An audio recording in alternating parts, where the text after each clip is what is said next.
Hello, my name is Keshwani. There's Keshwani, Keshwani. We are here because we want to prepare for SAT. We have been solving SAT math problems out of this book here, the official SAT study guide. If you do not own this book already, purchase one immediately. You're going to need it. The problem that we are about to solve is the one that you will find on page number 401. Page 401. Today is our lesson number 5. Let's take a look at it. Problem number 19 is what we're going to do. It's a very nasty problem. I'm not going to try to reproduce the picture because I will not succeed. I know that. Here's what we have to do first. They're looking for the height. If you read the problem in its entirety, you'll see that they're looking for the height of the pyramid. In order for us to find the height, the triangle that we will use eventually, see if you can picture it, this triangle here. I'm not going to draw the entire picture, but just the part that is useful to us. This part, which they are calling the height of the pyramid, this is the vertex, and this part, this part that I just drew is half the diagonal of the base. So look at the picture there in front of you there. Look at the base of the pyramid. Base to pyramid is a square, and this part that we just drew represents half the diagonal of the base. And this part right here is one of the sides of the pyramid, which we are told is length E. So one more time, if we can figure out half the diagonal, this part right here, let's call this thing center for C for center, and let's call this thing D here. From C to D is the diagonal, is half the diagonal. Let me give it a shot. Let's see if I can actually do it. But I have left no room there. Let's first take care of the base here. So the base of the pyramid is this. The base of the pyramid looks something like this. And we are told that this is M and this is M. And here's the C part that I'm showing you here, right here. And up goes our height. Up goes our height. Half the diagonal. To find the half the diagonal, we have to use this triangle. This is a 90-degree angle. This is M and this is M. The diagonal is from here to here. Let's erase all this unnecessary thing because it's going to confuse us. This diagonal is what we're looking for. This is M and this is M. This is 90 degrees. So we just use the Pythagorean theorem. Let's call it D for diagonal. So diagonal squared would be M squared plus M squared, which is 2 times M squared, and therefore diagonal is going to be root 2 times M.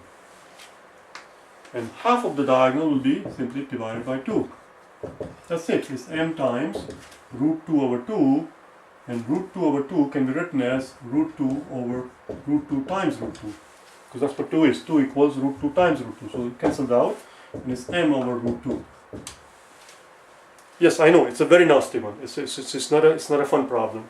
So M over root 2 is the answer here. That's it.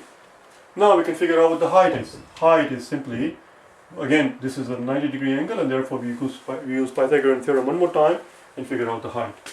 I need the room, so I have to erase it here. I'm going to erase the base of the pyramid.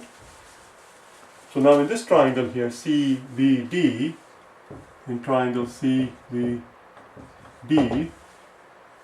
height squared plus base squared, which we just found out is M over root 2 squared, must equal E squared, because E is the hypotenuse.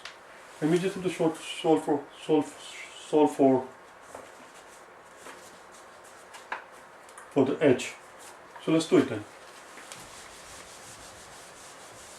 Now E, we are told in the problem, E, they go on to tell us in the problem that it equals, I lost the page here, was it 401, was it? We are told that that edge is same as one of the sides of the pyramid. 401, was it?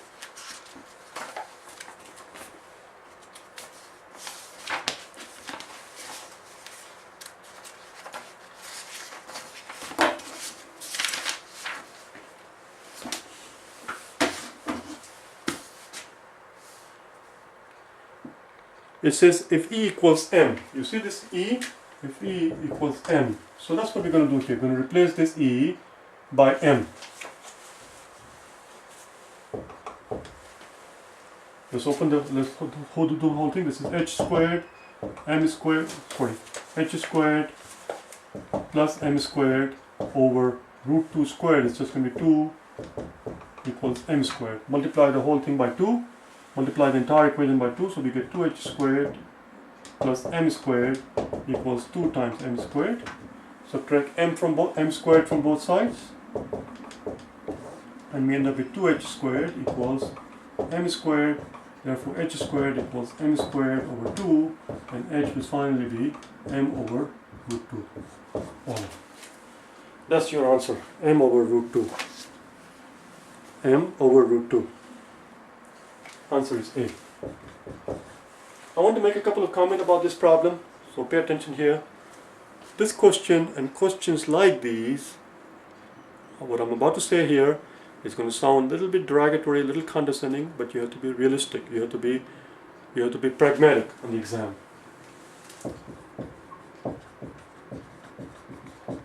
Pragmatic means to be practical. This question is only meant for people who are going to score in the high 700 in the math part. It is not meant for everybody. And if you're not one of those people, then once in a while you're going to come across a question where you have to make a decision. Do you sit there and waste your time trying to solve it, and in all probability it's going to come out not right, or do you just skip it?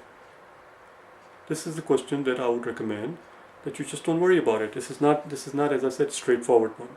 Spend your time, instead of spending 5 minutes on a question like these, level 5 questions, spend your time making sure that you get all the medium and all the easy one right. You must not make any mistakes on the easy and the medium questions.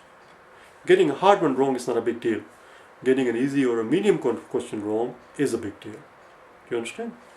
I'm done with my sermon. Let's go to the next one. Number 20. Number 20 is just as hard. Let's see what we can do in number 20. It says, a salesperson's commission is K% of the selling price. Alright? His commission is K%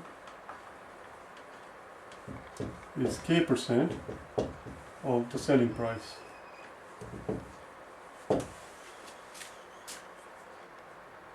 Which of the following represents a commission in dollar on 2 cars that sold for $14,000 each? 2 cars that sold for $14,000 each. Now this could be a nasty problem if you want it to be. See, in the previous questions there is not much you can do there. It's the geometry questions, and the geometry questions are just geometry questions. There are no tricks there, there are no techniques there. You just have to do the geometry. This, on the other hand, is an algebra question. Okay, listen carefully. It's an algebra question. Whenever you come across an algebra question in the exam, there are 2 ways you can tackle it. You can do the problem in what I call the traditional way, the orthodox way, the classical way, the conventional way, the geeky way, the nerdy way, the algebraic way, the proper way, the academic way, or you can substitute numbers for the variables and convert, and thereby convert a fairly complicated algebraic problem into a very simple arithmetic problem, which is what I'm going to do here. Instead of dealing with K%, I'm going to make up numbers here. I'm going to pretend that K is 10. Now look how simple the question becomes all of a sudden. Look how simple the question becomes all of a sudden. Now the question reads, if the commission is 10% and the guy sold 2 cars for $14,000 each, what's his commission? Well, if he sold 2 cars at $14,000 each, he sold a total of $28,000. 10% of $28,000, you simply knock out a 0, which is 2,800. That's it, we are done. That's our answer. 2,800 is our answer. Now we go through the answer choices. Wherever we see K, we replace it with 10 until we come upon something that gives us 2,800. Let's see what A gives us. In A, they tell us it is 280 times K, and K is 10. 280 times 10, voila, there is your 2,800. That's your answer. The answer is A. That's all. That's all there is. No, if you do not like this what I just did here, and if you're hell-bent on doing the algebraic way, I can quickly show you that too. Okay, I need the room, so we're going to have to erase this part here. This is a non-algebraic way. One more time, you just make up when you're making up a number for a variable, make up some nice easy number that's easy to work with. Don't put in 3% or 5% or 7.5%. Put in 10%. 10% is very easy to figure out 10% of anything. You just knock out a zero. So he sold 2 cars, $14,000 each. That's $28,000. His commission is going to be 10% of that, which is $2,800. And we just got lucky that because of the fact that the very first one is 280 times K. That's 2,800. That's it. We're done. Let's do it the algebraic way. In the algebraic way, this is what we have to do.